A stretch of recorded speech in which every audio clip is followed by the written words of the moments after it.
Hello नमस्कार दोस्तों, welcome back to my YouTube channel let's learn with Rekha ma'am. आप सभी का स्वागत है आज की करंट अफेयर की क्लास में। तो दोस्तों, आज हम जो है वो 15, 16 और 17 अगस्त 2026 के इम्पॉर्टेंट करंट अफेयर्स के जो क्वेश्चंस हैं उनको डिस्कस करेंगे। कुछ दिनों से आपकी क्लास नहीं हो पाई थी, तो तीनों डेज़ के करंट अफेयर जो है वो आज हम एक साथ जो है वो यहाँ पे 50+ करंट अफेयर जो है आज की क्लास में हम डिस्कस करेंगे। और मैं आपको बार बार कहती हूँ कि करंट अफेयर आज के टाइम पे हमारे लिए जो है वो किसी भी एग्ज़ाम को क्लियर करने के लिए हमारी मास्टर की होनी चाहिए और है। ठीक है, आप लोगों ने रिज़ल्ट देखे होंगे। अभी जो है वो लेटेस्ट कोई ना कोई कंटिन्यूटी पे जो है वो हिमाचल प्रदेश राज्य चयन आयोग रिज़ल्ट आउट कर रहा है और मैक्सिमम बच्चों की यहाँ पे जो प्रॉब्लम आई है वो करंट अफेयर की आई है। ठीक है, तो करंट अफेयर की वजह से करंट अफेयर वीक था, जिसकी वजह से ये प्रॉब्लम आई है। ठीक है, और बाकी में तो कुछ ना कुछ स्कोर सभी ने किया ही हुआ है। तो इसीलिए करंट अफेयर हमारे पास जो है वो बहुत ही ज़्यादा इंपॉर्टेंट रहने वाला है और हम यहाँ पे जो है वो आज के इंपॉर्टेंट क्वेश्चंस को स्टार्ट करेंगे। उससे पहले आप लोग यहाँ पे ध्यान रखिएगा, चाहे आप किसी भी स्टेट के एग्ज़ाम की तैयारी कर रहे हो, ऐसा नहीं है कि आप हिमाचल प्रदेश के ही एग्ज़ाम की तैयारी कर रहे हो। करंट अफेयर आपके पास यहाँ पे नेशनल इंटरनेशनल करंट अफेयर आज की क्लास में हम डिस्कस करेंगे। ठीक है, और ये सभी एग्जाम के लिए police, patwari, panchayat secretary, TET, CTET, SSC, banking या टीचिंग का कोई भी एग्जाम सभी के लिए इंपॉर्टेंट रहने वाला है। और उसके अलावा मैं आप लोगों को एक और चीज़ बताना चाहती हूँ कि अगर आप जो है वो पटवारी के एग्ज़ाम की तैयारी कर रहे हो हिमाचल प्रदेश की या पंचायत सेक्रेटरी की, तो उसके लिए साइंस का सिलेबस जितना भी HPRC ने दिया था, तो उसके लिए मैंने प्लेलिस्ट बनाई हुई है। आप चैनल के प्लेलिस्ट सेक्शन पे विजिट कर सकते हैं, वहाँ पे आपको सारे के सारे क्वेश्चंस जो है वो MCQ बेस पे सारे का सारा सिलेबस जो है वो मिल जाएगा। ठीक है, अब हम चलेंगे अपने आज के फर्स्ट क्वेश्चन की तरफ। इम्पॉर्टेंट हमारे पास करंट अफेयर की क्लास रहने वाली है। पहला क्वेश्चन आप यहाँ पर देख सकते हैं। पहले क्वेश्चन में बोला है कि जो आपका IIHT है, यानी कि यहाँ पे इसको आपने ध्यान रखना है, IIHT सूत्रा 2026। पहला क्वेश्चन आपके पास यहाँ से शुरू हो रहा है। तो the inaugural national conclave of Indian institutes of handloom technology, तो ये जो IIHT के बारे में हम यहाँ पे बात कर रहे हैं, तो आप यहाँ पे इसकी फुल फॉर्म समझ ही चुके होंगे। तो यहाँ पे II से क्या बनेगा आपका इंडियन इंस्टीट्यूट्स ऑफ, H से क्या है हैंडलूम, T से टेक्नोलॉजीज। तो was organized by which organization, बोला जा रहा है कि जो Indian institutes of handloom technology है वो, ये हिंदी में इसको बोलेंगे भारतीय हथकरघा प्रौद्योगिकी संस्थानों का जो प्रथम राष्ट्रीय सम्मेलन है वो किस संगठन ने आयोजित किया। एक तो पहला राष्ट्रीय सम्मेलन है, नेशनल कॉन्क्लेव है। ठीक है, हैंडलूम टेक्नोलॉजी का, Indian institute of handloom technology का कौन सी मिनिस्ट्री ने, बोल सकते हैं कि किस संगठन ने आयोजित किया। तो ये करेक्ट आंसर हो जाएगा यहाँ पे option number B correct answer होगा। Office of the development commissioner handlooms, ministry of textile आप बोल सकते हो। तो विकास आयुक्त, हथकरघा कार्यालय, वस्त्र मंत्रालय ने जो है इसको आयोजित किया था। आई होप बहुत ही आराम से मैंने इस चीज़ को आपको बताया है, कोई डाउट नहीं रहा होगा। इसी से रिलेटेड बोला जा रहा है कि जो आपका Indian institute of handloom technology Sutra 2026 है, इसका आयोजन किस स्थान पर किया गया था। तो इसका आयोजन जो है वो Ambedkar international centre new Delhi में है, वहाँ पे IIHT सूत्र 2026 का आयोजन किया गया था। दोनों क्वेश्चन इसी से जुड़े हुए थे, तो आपको समझ में आ गए होंगे।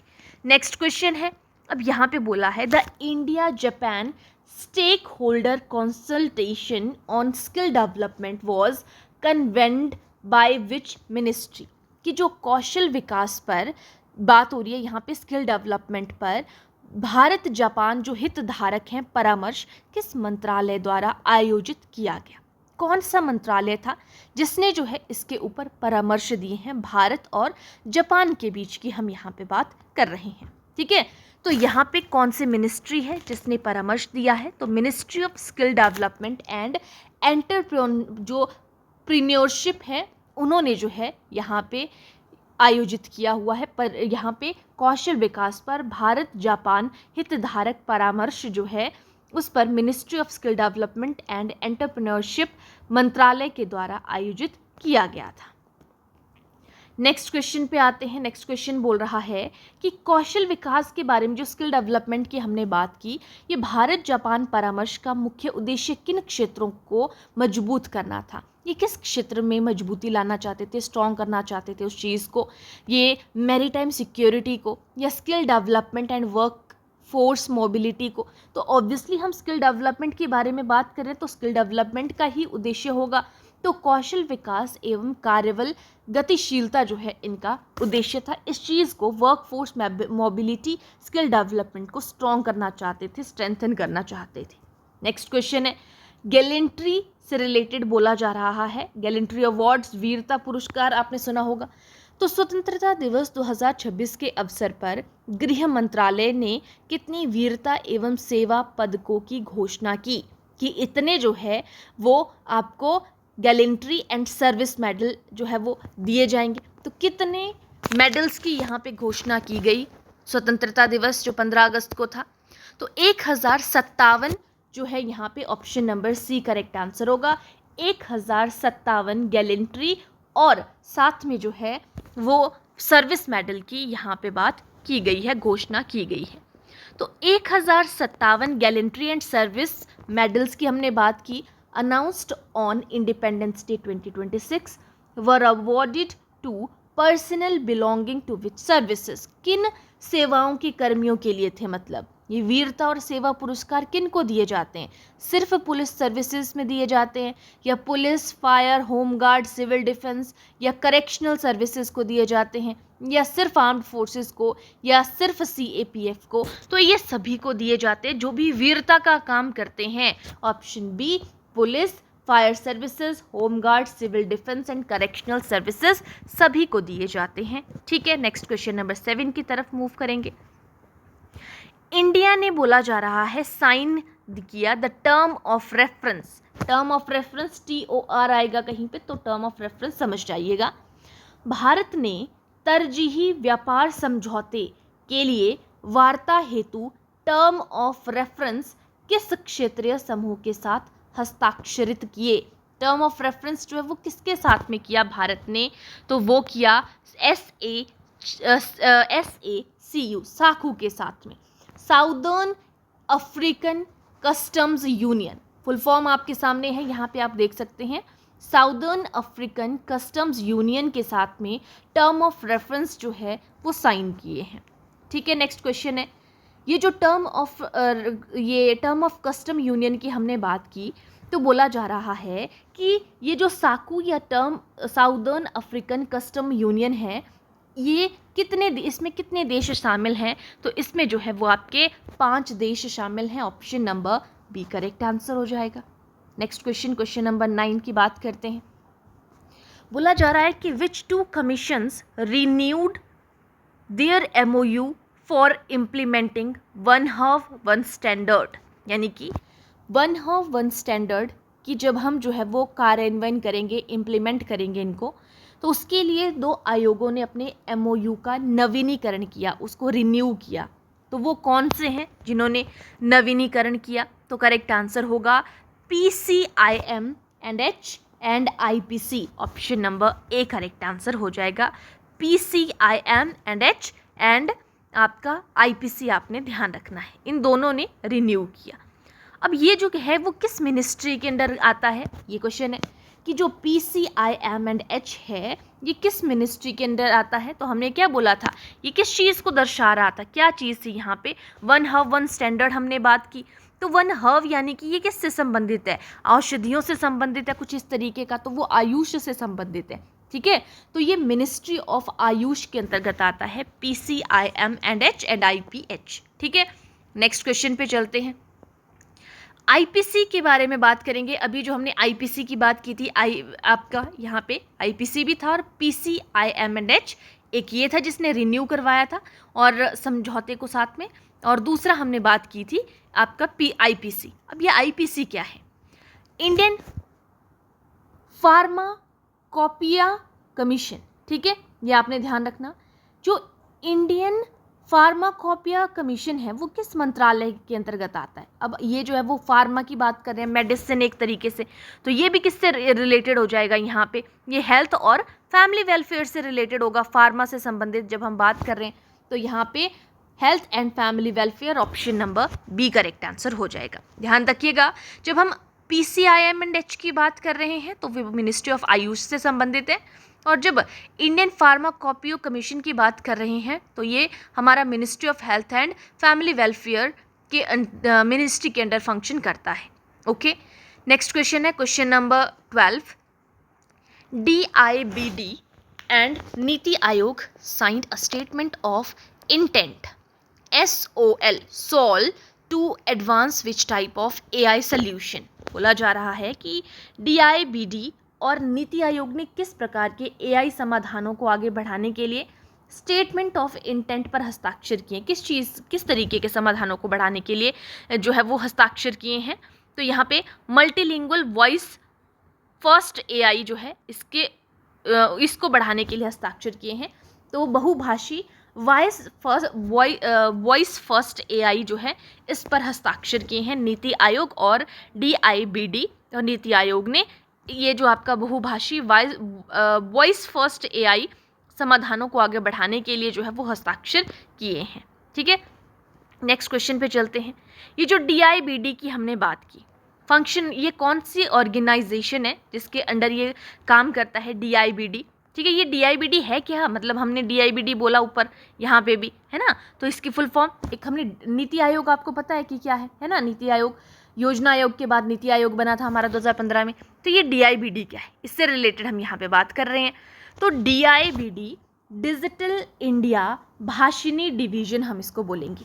Digital India Bhashini division functions under which organization. तो डिजिटल इंडिया भाषिनी डिवीजन जो है वो कौन से ऑर्गेनाइजेशन के अंडर कार्य करता है? तो ये करेक्ट आंसर हो जाएगा यहाँ पे ऑप्शन नंबर ए, डिजिटल इंडिया की जब हम बात करें तो digital India corporation correct answer हो जाएगा, इसके अंडर जो है वो कार्य करता है। ठीक है, नेक्स्ट क्वेश्चन है MOU between NIIMH Hyderabad and SEMIRI सेम्यूरी was related to which broad field.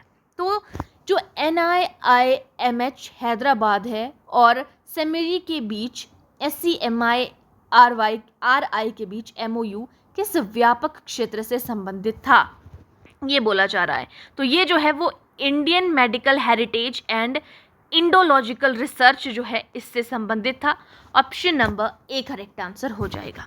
ठीक है, NIIMH हैदराबाद MOU जो है इन दोनों के बीच में था। MOU बिटवीन NIIMH हैदराबाद और सेमेरी was related to which broad field, तो वो Indian medical heritage and indological research के बीच से क्षेत्र से संबंधित था। नेक्स्ट क्वेश्चन है independence day of India is celebrated actually on which date. तो वो कब मनाया जाता है? 15 अगस्त को हमने मनाया, तो इसको ज़्यादा ये करने की ज़रूरत नहीं है, आपको पता है क्योंकि। नेक्स्ट है फिच रेटिंग्स ने भारत की संप्रभु क्रेडिट रेटिंग को स्टेबल आउटलुक के साथ किस स्तर पर बरकरार रखा। तो जो फिच रेटिंग है इसने भारत की संप्रभु क्रेडिट रैंकिंग को किस स्तर पर रखा?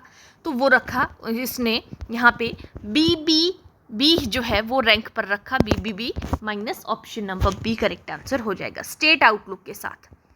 नेक्स्ट क्वेश्चन है question number 17। According to the supplied current affairs update from for how many consecutive years has India retained the BBB rating from Fitch. बोला जा रहा है कि करंट अफेयर्स अपडेट के अकॉर्डिंग अगर हम बात करें तो फिच की BBB माइनस रेटिंग कितने लगातार वर्षों से बरकरार है। तो कितने वर्षों से है BBB माइनस? तो ये 20 वर्षों से है, option number C correct answer हो जाएगा। 20 वर्ष आपने याद रखना है। नेक्स्ट क्वेश्चन है MCX साइंड, MCX जो है इन्होंने साइन किया है MOU with which institution to establish a dedicated commodity markets research centre.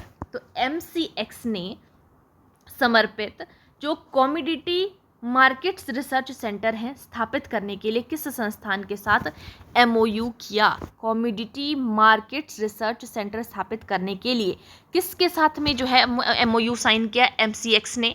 तो ये किया इन्होंने national institute for security markets, NISM की जो हम बात कर रहे थे ना, पीछे भी हमने NISM के बारे में बात की थी, तो option number B correct answer हो जाएगा।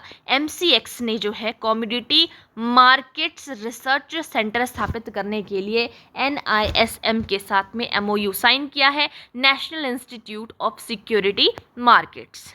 Next question, with which 5 southern state together accounted for more than 80% of India's gold loan outstanding as of 31 March 2026? 31 मार्च 2026 तक भारत के गोल्ड लोन बकाया में 80% से अधिक हिस्सेदारी किन 5 दक्षिणी राज्यों की थी?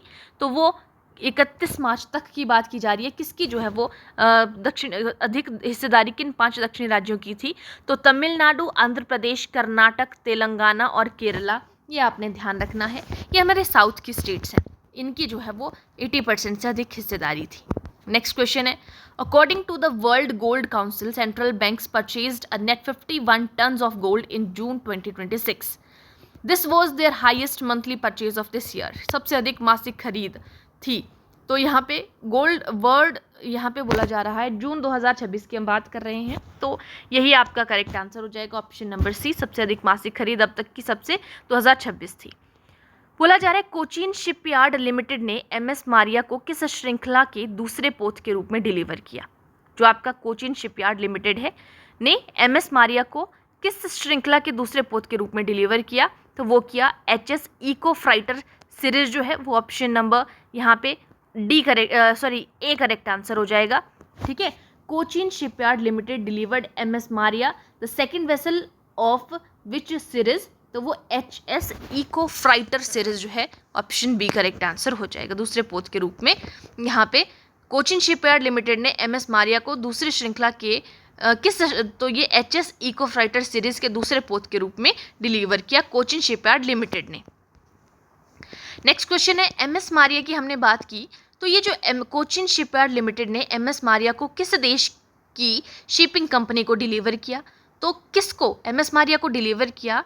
तो वो किसको डिलीवर किया? फ्रांस को, जर्मनी को, नॉर्वे को, नीदरलैंड को?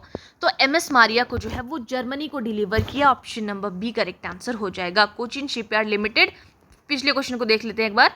तो कोचीन शिपयार्ड लिमिटेड ने MS मारिया को जर्मनी को डिलीवर किया, तो किस श्रृंखला के? तो वो HS इको फ्राइटर सीरीज के दूसरे पोत के रूप में डिलीवर किया। ये हमारे क्वेश्चन थे इससे रिलेटेड। नेक्स्ट है एक्सरसाइज से इंपॉर्टेंट क्वेश्चन है कि एक्सरसाइज उदारा शक्ति, तो या उदार शक्ति बोल सकते हैं, एक्सरसाइज उदार शक्ति 2026 भारतीय वायुसेना और किस देश की वायुसेना के बीच आयोजित की गई थी? उदार शक्ति की जब हम बात कर रहे हैं तो ये हमारी, एक तो याद रखना कि ये वायु सेना से संबंधित है, एयरफोर्स की एक्सरसाइज है एक्सरसाइज उदार शक्ति। तो ये इंडिया और किसकी है? तो ये जो है वो आपकी मलेशिया की है, option number C correct answer हो जाएगा। उदार शक्ति आपकी एक्सरसाइज उदार शक्ति इंडिया और मलेशिया की है, ऑप्शन सी करेक्ट आंसर होगा। The third edition of the exercise उदार शक्ति, इसकी थर्ड एक्सरसाइज है, ये किस एयरवेज पर आयोजित हुई?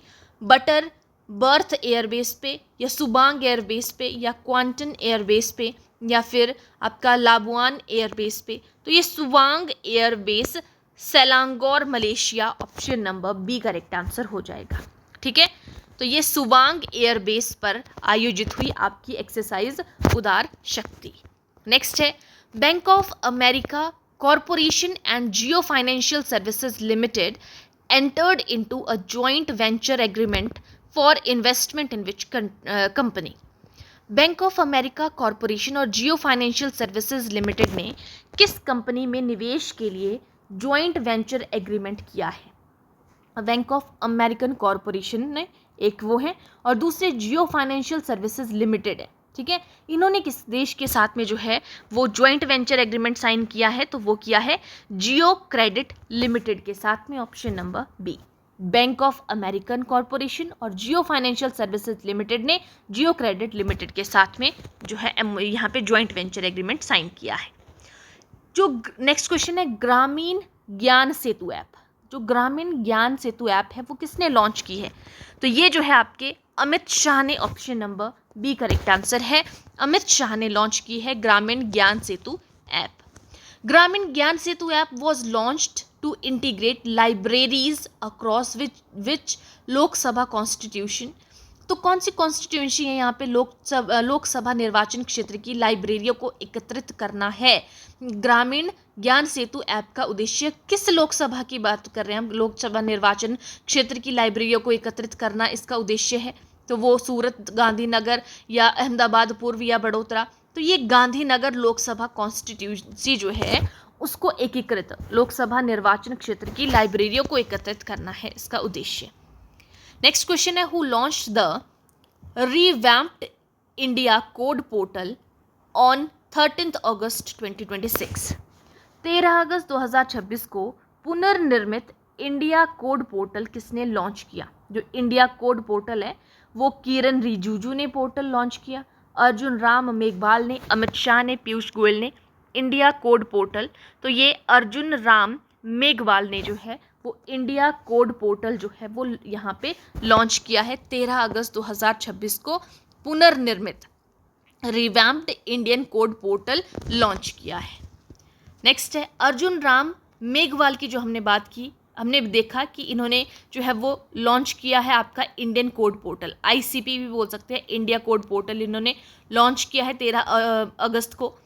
तो यहाँ पे बोला जा रहा है यूनियन मिनिस्ट्री ऑफ स्टेट, तो ये जो है वो किस मंत्रालय का कार्यभार संभालते हैं। अर्जुन राम मेघवाल केंद्रीय मंत्री स्वतंत्र प्रभार, तो ये किस मिनिस्ट्री को संभालते हैं, तो ये ministry of law and justice को संभालते हैं। Option number B correct answer हो जाएगा।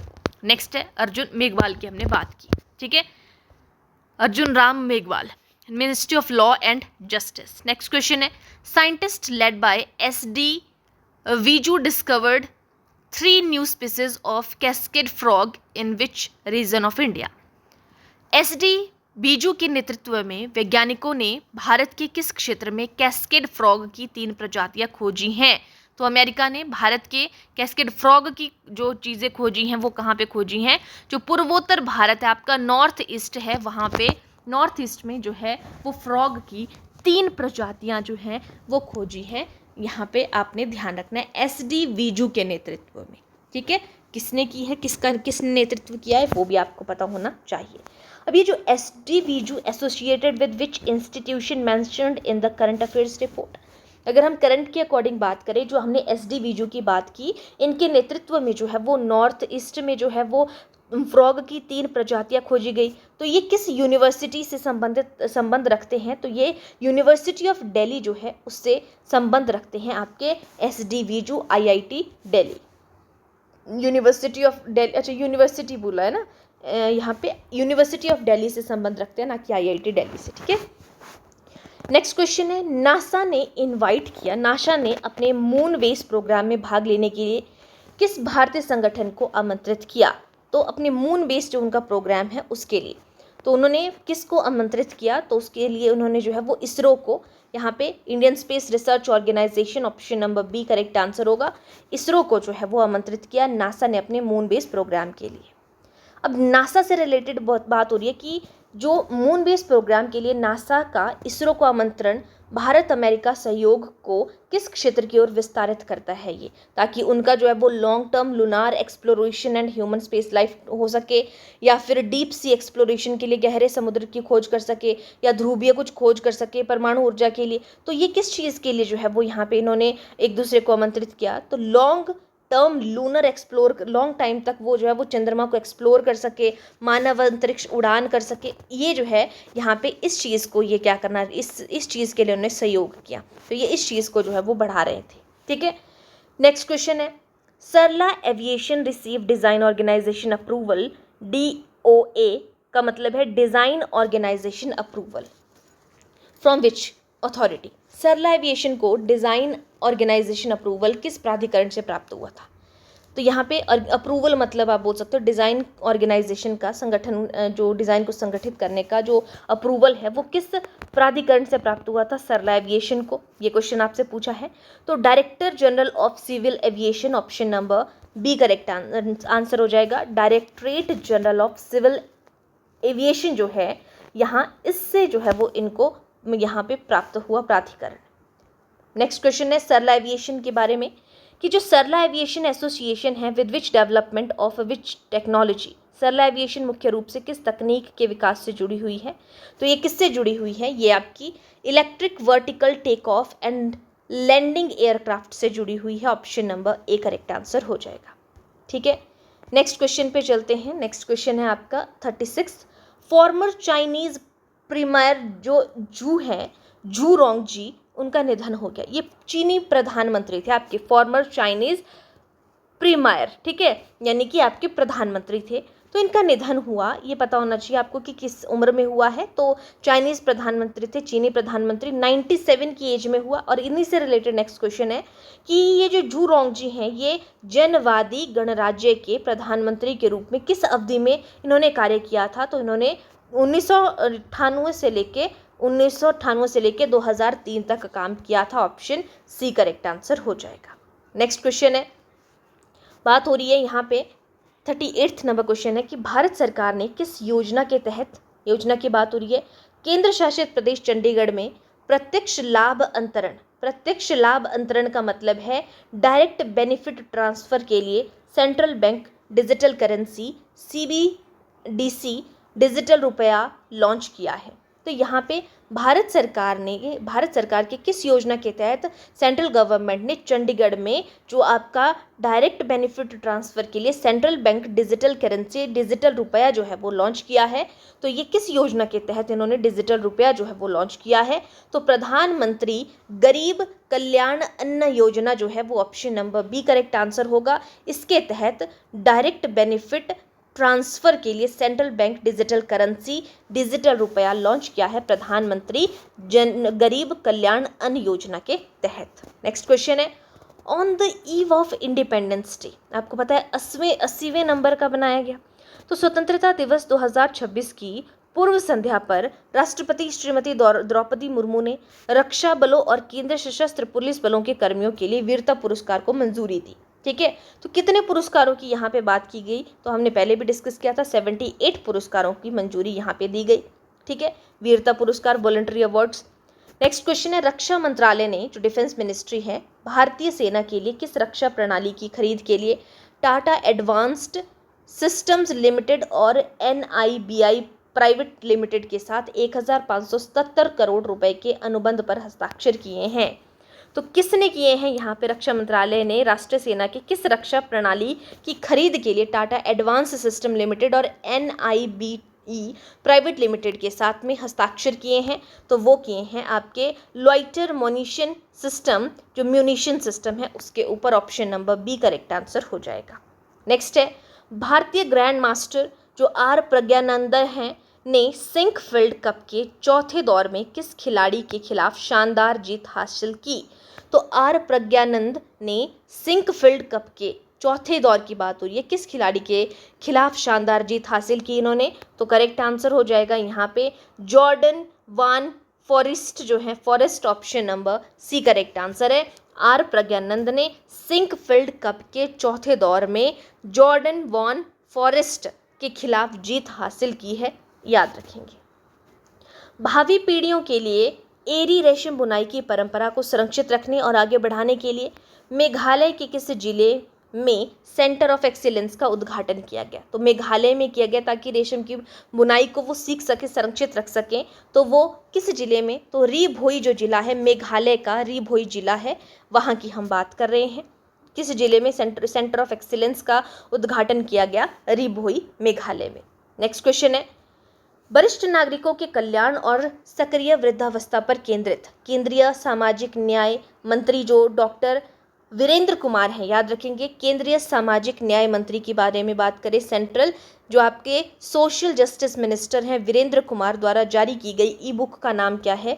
तो उसका नाम है Sneha. Option number B correct answer हो जाएगा। वरिष्ठ नागरिकों के कल्याण और सक्रिय वृद्धावस्था पर केंद्रित केंद्रीय सामाजिक न्याय मंत्री डॉक्टर वीरेंद्र कुमार के द्वारा जारी ई बुक, उसका नाम है स्नेहा। नेक्स्ट क्वेश्चन है क्वेश्चन नंबर 44। भारतीय रेलवे ने फिरोजपुर मंडल के अंतर्गत, फिरोजपुर जो मंडल है, विभिन्न रेलवे स्टेशनों पर पाए गए 65 खोए हुए बच्चे को किस अभियान के तहत उनके परिवारों से मिलाया है? तो कौन सा यहाँ पर जो है वो अभियान था जिसके तहत यहाँ पे 65 जो बच्चे खोए हुए थे, तो वो जो है वो नन्हे फरिश्ते, ऑपरेशन नन्हे फरिश्ते के तहत जो है उनको उनकी फैमिली से मिलाया गया 65 खोए हुए बच्चे को। ठीक है, नेक्स्ट क्वेश्चन है, गंभीर सूखे के कारण किस यूरोपीय देश ने अपने चेर्नाबोडा परमाणु ऊर्जा संयंत्र के दूसरे रिएक्टर को नियंत्रित रूप से बंद करना शुरू कर दिया? तो वो रोमानिया जो है, इन्होंने बंद करना शुरू कर दिया। ठीक है, गंभीर सूखे के कारण सूखा पड़ा हुआ है, यूरोपीय देश है ये, और इन्होंने चेर्नाबोडा परमाणु ऊर्जा संयंत्र के दूसरे रिएक्टर को नियंत्रित रूप से जो है वो कंट्रोल अपने पास है उनका, उसके लिए जो है उन्होंने रोमानिया को जो है वो बंद कर दिया है। नेक्स्ट है, किस राज्य या केंद्र शासित प्रदेश सरकार ने अग्निशमन संचालक, जो फायर ऑपरेटर और जेल विभाग के पदों पर सीधी भर्ती में पूर्व अग्निवीरों के लिए 20% क्षैतिज आरक्षण की मंजूरी दी है? कौन से केंद्र शासित प्रदेश है? तो दिल्ली ने दी है, option number B correct answer हो जाएगा। ठीक है, जो फायर ऑपरेटर और जेल विभाग के पदों पर सीधी भर्ती में पूर्व अग्निवीरों के लिए दिया जाएगा, तो वो 20% का आरक्षण दिया जाएगा। नेक्स्ट है, भारतीय सेना, जो राष्ट्रीय सेना है INA, इंडियन नेशनल जो आपकी आर्मी है, की प्रमुख नेता और क्रांतिकारी कैप्टन लक्ष्मी सहगल का जन्म ब्रिटिश भारत के किस क्षेत्र में हुआ था? जो आपकी लक्ष्मी सहगल है, इनका जो है वो Malabar district, option number A correct answer है। तो भारतीय राष्ट्रीय सेना की प्रमुख नेता हैं जो आपके क्रांतिकारी कैप्टन लक्ष्मी सहगल, इनका जन्म मालाबार जिला में हुआ था, option number A correct answer हो जाएगा, मालाबार डिस्ट्रिक्ट। नेक्स्ट है, गुजरात सरकार ने प्राकृतिक खेती को बढ़ावा देने के लिए सेंटर ऑफ एक्सीलेंस स्थापित करने की मंजूरी दी। एक हमने असम हमने जो है वो मेघालय में बात की थी सेंटर ऑफ एक्सीलेंस की, तो यहाँ पे एक सेंटर ऑफ एक्सीलेंस जो है वो गुजरात में भी स्थापित किया जा रहा है।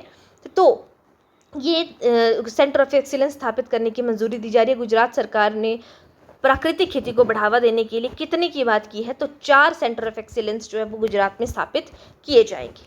नेक्स्ट है, जो फाइनेंशियल एलोकेशन की बात हो रही है कि PMRKVY और आपका कृषोन्नति योजना के तहत राजस्थान और तेलंगाना के लिए स्वीकृत वित्तीय आवंटन किस क्षेत्र से संबंधित है? तो ये कृषि उन्नति यानी कृषि की उन्नति के बारे में बात हो रही है, कृषि से, तो एग्रीकल्चर एंड फार्मर्स वेलफेयर यहाँ पे करेक्ट आंसर हो जाएगा।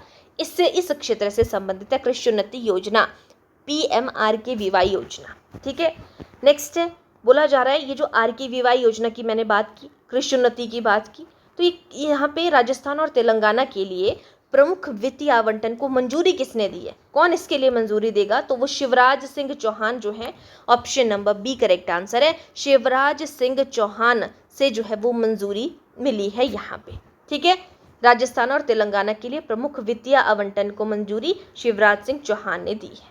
नेक्स्ट क्वेश्चन है क्वेश्चन नंबर 51 कि यहाँ पे बोला जा रहा है prevention of insult to national honour amendment bill 2026 मुख्य रूप से किस राष्ट्र प्रतीक को वैधानिक संरक्षण प्रदान करता है? तो ये जो है वो राष्ट्र वंदे मातरम पहले नहीं गाया जाता था, वंदे मातरम पहली बार लाल किले पे अब की बार गाया गया है, तो इसको जो है वो यहाँ पे prevention of insult to national honour amendment bill 2026 के राष्ट्रीय प्रतीक को वैधानिक संरक्षण यहाँ पे प्रदान किया गया है।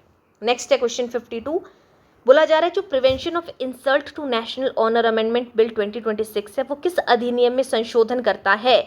तो ये जो नेशनल ऑनर से ही रिलेटेड है, prevention of insult to national honour act, जो नेशनल ऑनर एक्ट 1971 है, उसको जो है वो यहाँ पे संशोधित करता है। आपका जो नेक्स्ट है 2026 यहाँ पे ऐड हुआ है जस्ट। नेक्स्ट क्वेश्चन है, संशोधित नेशनल ऑनर कानून के तहत राष्ट्रीय गीत के जानबूझकर अपमान या उसके गायन में बाधा डालने पर कितने साल की सज़ा होगी? 3 साल की सज़ा होगी अगर आप राष्ट्रीय गान की जानबूझकर जो है वो इंसल्ट कर रहे हैं, अपमान कर रहे हैं। नेक्स्ट क्वेश्चन है, लोकसभा ने फॉरेन कंट्रीब्यूशन अमेंडमेंट बिल 2026 को कितने सदस्यों वाली ज्वाइंट पार्लियामेंट्री कमेटी को भेजने की मंजूरी दी है? कितने सदस्यों वाली जो ज्वाइंट पार्लियामेंट्री कमेटी है उसको भेजने की मंजूरी दी है?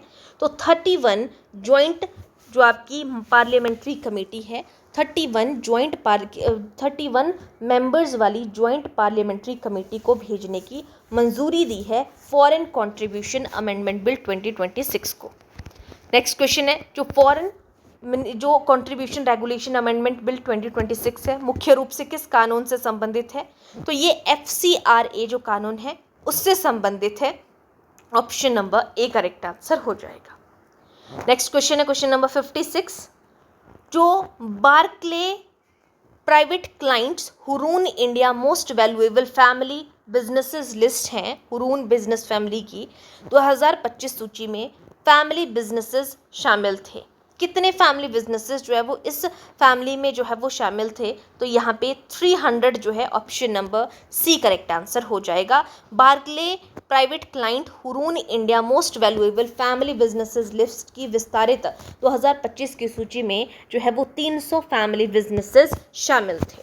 नेक्स्ट क्वेश्चन है, बोला जा रहा है यहाँ पे कि विच फैमिली टॉप्ड द, ये जो अभी हमने बात की इसमें टॉप में कौन थी? ये जो हुरून फैमिली लिस्ट थी इसमें हमारी अंबानी की फैमिली जो है वो टॉप पे थी। ऑप्शन बी करेक्ट आंसर हो जाएगा।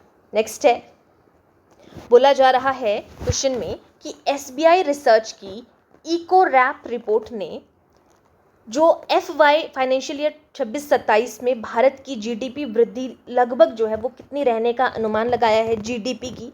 इको रैप रिपोर्ट में अगर हम बात करें तो यहाँ पे आपका 8% जो है वो अनुमान लगाया गया है। फाइनेंशियल ईयर 26-27 में भारत की GDP वृद्धि इको रैप रिपोर्ट ने जो है वो SBI रिसर्च की इको रैप रिपोर्ट ने GDP वृद्धि लगभग जो है वो इतना लगाने का अनुमान लगाया है। नेक्स्ट क्वेश्चन है 59 question, according to the IMF projection cited by finance minister जो निर्मला सीतारमन है, India's nominal GDP is expected to cross the $5 trillion mark in. तो वित्त मंत्री निर्मला सीतारमन द्वारा जो IMF के अनुमान के अनुसार भारत की नॉमिनल GDP जो $5 ट्रिलियन का आंकड़ा किस वित्त वर्ष में पार कर सकती है? ये बोला जा रहा है 5 ट्रिलियन की। तो ये जो है वो फाइनेंशियल ईयर 28-29 की अगर बात करें तो भारत की जो नॉमिनल GDP है वो इस वर्ष तक पार कर सकती है 28-29 तक। नेक्स्ट क्वेश्चन है, जून 2025 तिमाही में किस देश के FPIs ने भारत के क्यूमुलेटिव FPI इक्विटी होल्डिंग में शीर्ष स्थान पुनः प्राप्त किया है? तो US ने किया है। Option number C correct answer है। क्यूमुलेटिव FPI इक्विटी होल्डिंग में जो है वो शीर्ष स्थान प्राप्त किया है यूनाइटेड स्टेट ने। नेक्स्ट क्वेश्चन है, जून 2025 तिमाही में भारत की बात हो रही है यहाँ पे, भारत की क्यूमुलेटिव FPI होल्डिंग में US बेस्ड FPIs की लगभग कितनी हिस्सेदारी थी?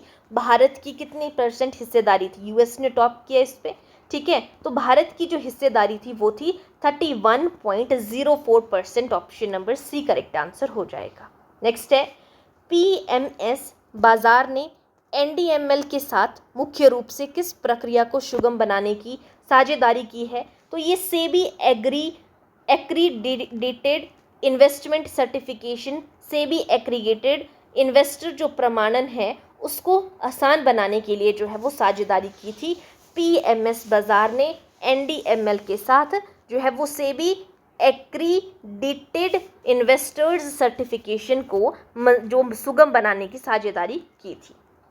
नेक्स्ट है IOL, इंडिया ऑप्टल लिमिटेड। तो India Optel limited launched which indigenous product for the civil market. जो इंडिया ऑप्टल लिमिटेड ने नागरिक बाजार के लिए कौन सा स्वदेशी उत्पाद जो है वो लॉन्च किया? तो कौन सा स्वदेशी ऐप इन्होंने लॉन्च किया, प्रोडक्ट इन्होंने लॉन्च किया? तो वो किया है Garud high resolution binocular. Option number A correct answer है। इंडिया ऑप्टल लिमिटेड ने जो है वो गरुड़ हाई रेजोल्यूशन बाइनोक्यूलर जो है वो उत्पाद लॉन्च किया है। नेक्स्ट है, Skyroot aerospace signed a multi launch agreement with which company for 3 dedicated Vikram series mission. Skyroot aerospace ने 3 डेडिकेटेड विक्रम सीरीज मिशन के लिए किस कंपनी के साथ मल्टी लॉन्च एग्रीमेंट किया है? किस कंपनी के साथ में किया है? तो वो हेक्स 20 जो है इसके साथ में जो है वो मल्टी लॉन्च एग्रीमेंट किया है।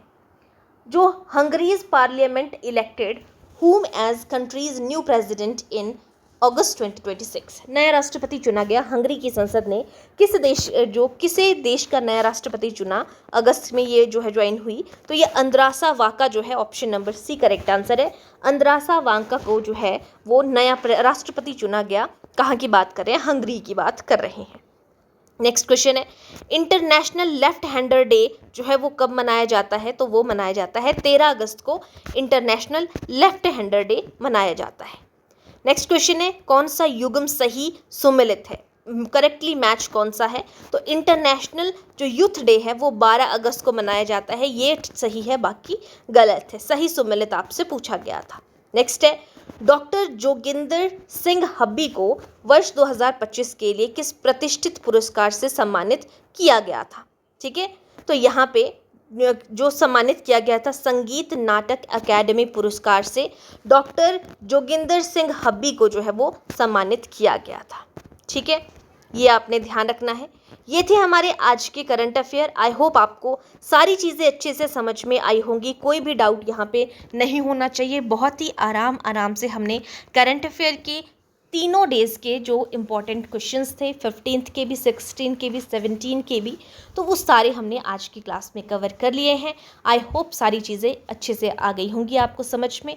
फिर भी कोई भी डाउट है आप कमेंट सेक्शन पे जो है वो बता सकते हैं। ठीक है, बाकी मैंने आपको कहा ही है, current affair daily to daily जो है वो पढ़ना इम्पॉर्टेंट है। करंट अफेयर को मिस नहीं करना है अगर आपको पेपर को क्लियर करना है। ठीक है, तो बाकी एक और बात मैंने आपको स्टार्टिंग में भी बताई थी, लेकिन अगर जिसने नहीं सुना है, तो अगर आप हिमाचल प्रदेश के पटवारी और पंचायत सेक्रेटरी जैसे एग्ज़ाम की प्रिपरेशन कर रहे हैं, तो उसके लिए जो है आपके लिए प्लेलिस्ट बनी हुई है। प्लेलिस्ट सेक्शन पे विजिट करिएगा, वहाँ पे आप साइंस की MCQ बेस पे सारी की सारी क्लासेस को अटेंड कर सकते हैं। ठीक है, तो आज के लिए इतना ही, बाकी हम मिलते हैं नेक्स्ट क्लास में।